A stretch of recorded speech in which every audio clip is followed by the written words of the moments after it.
Fulfillment of the Promise to the Departed. Part 1. Montfermeil is situated between Livry and Chelles, upon the southern slope of the high plateau which separates the Ourcq from the Marne. At present it is a considerable town, adorned all the year round with stuccoed villas, and on Sundays with citizens in full blossom. In 1823 it was a peaceful and charming spot, and not upon the road to any place. The inhabitants cheaply enjoyed that rural life which is so luxuriant and so easy of enjoyment, but water was scarce there on account of the height of the plateau. They had to go a considerable distance for it. The end of the village towards Gagny drew its water from the magnificent ponds in the forest on that side. The other end, which surrounds the church and which is towards Chelles, found drinking water only at a little spring on the side of the hill, near the road to Chelles, about 15 minutes' walk from Montfermeil. It was therefore a serious matter for each household to obtain its supply of water.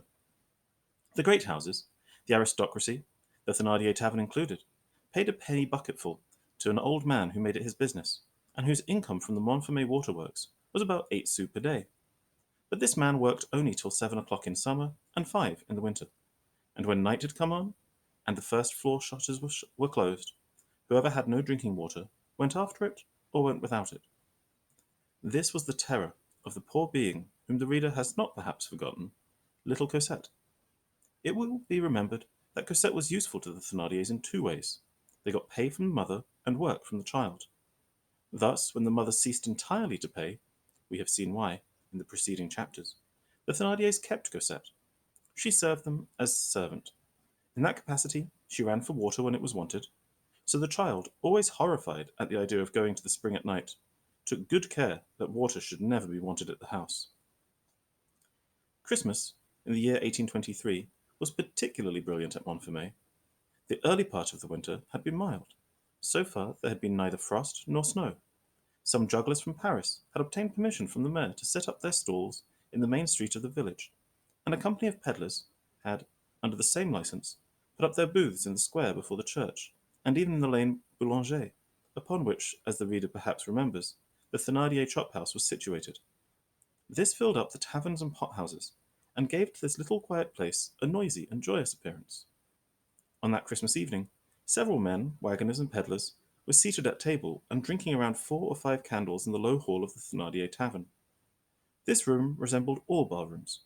Tables, pewter mugs, bottles, drinkers, smokers, little light and much noise.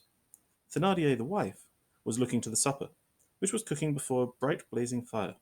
The husband, Thénardier, was drinking with his guests and talking politics. Cosette was at her usual place, seated on the cross-piece of the kitchen table near the fireplace. She was clad in rags. Her bare feet were in wooden shoes, and by the light of the fire she was knitting woolen stockings for the little Thénardiers. A young kitten was playing under the chairs. In a neighbouring room, the fresh voices of 2 children were heard laughing and prattling. It was Éponine and Azelma. In the chimney corner, a cowhide hung upon a nail. At intervals, the cry of a very young child, which was somewhere in the house, was heard above the noise of the bar-room.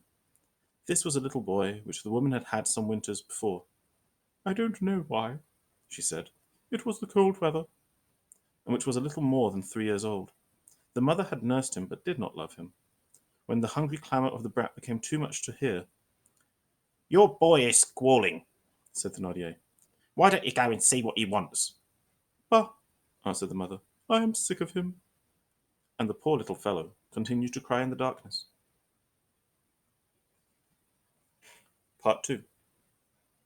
4 new guests had just come in.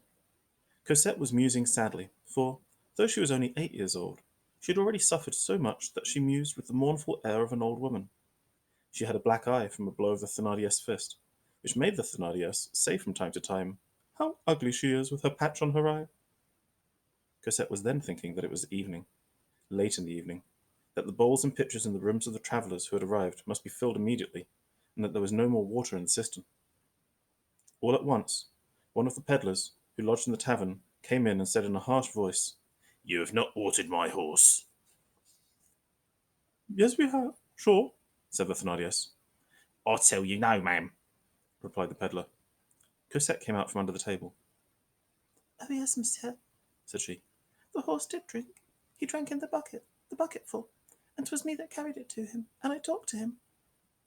This was not true. Cosette lied.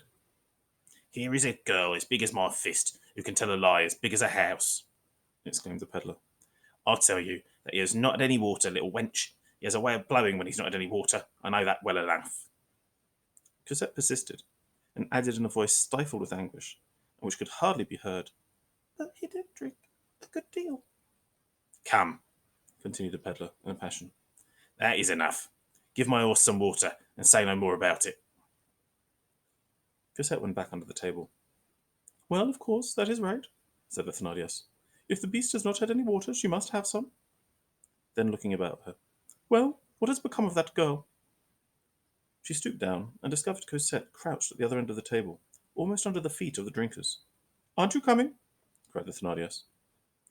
Cosette came out of the kind of hole where she had hidden. The Thénardier continued, "Mademoiselle, dog without a name, go and carry some drink to this horse." "But, ma'am," said Cosette feebly, "there is no water." The Thénardier threw the street door wide open. "Well, go after some." Cosette hung her head and went for an empty bucket that was by the chimney corner. The bucket was larger than she, and the child could have sat down on it comfortably. The Thénardier went back to her range and tasted what was in the kettle with a wooden spoon, grumbling the while. "There is some at the spring. She is the worst girl that ever was. I think it would have been better if I had left out the onions." Cosette remained motionless, bucket in hand, the open door before her. She seemed to be waiting for somebody to come to her aid. "Get along!" cried the Thénardier. Cosette went out. The door closed. Part 3. The row of booths extended along the street from the church, the reader will remember, as far as the Thénardier tavern.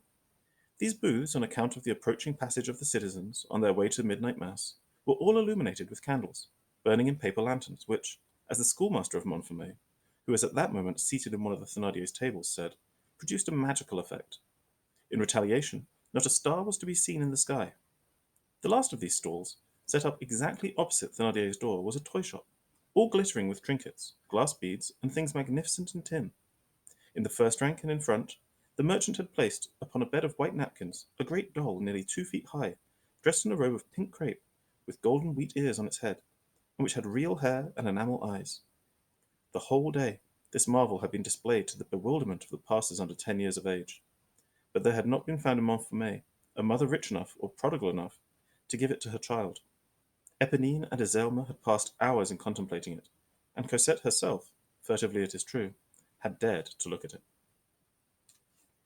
At the moment when Cosette went out, bucket in hand, all gloomy and overwhelmed as she was, she could not help raising her eyes toward this wonderful doll, towards "the lady," as she called it. The poor child stopped petrified. She had not seen this doll so near before. This whole booth seemed a palace to her. This doll was not a doll, it was a vision. It was joy, splendor, riches, happiness, and it appeared in a sort of chimerical radiance to this unfortunate little being, buried so deeply in a cold and dismal misery. The longer she looked, the more she was dazzled. She thought she saw paradise. There were other dolls behind the large one that appeared to her to be fairies and genii. The merchant, walking to and fro in the back part of his stall, suggested the Eternal Father.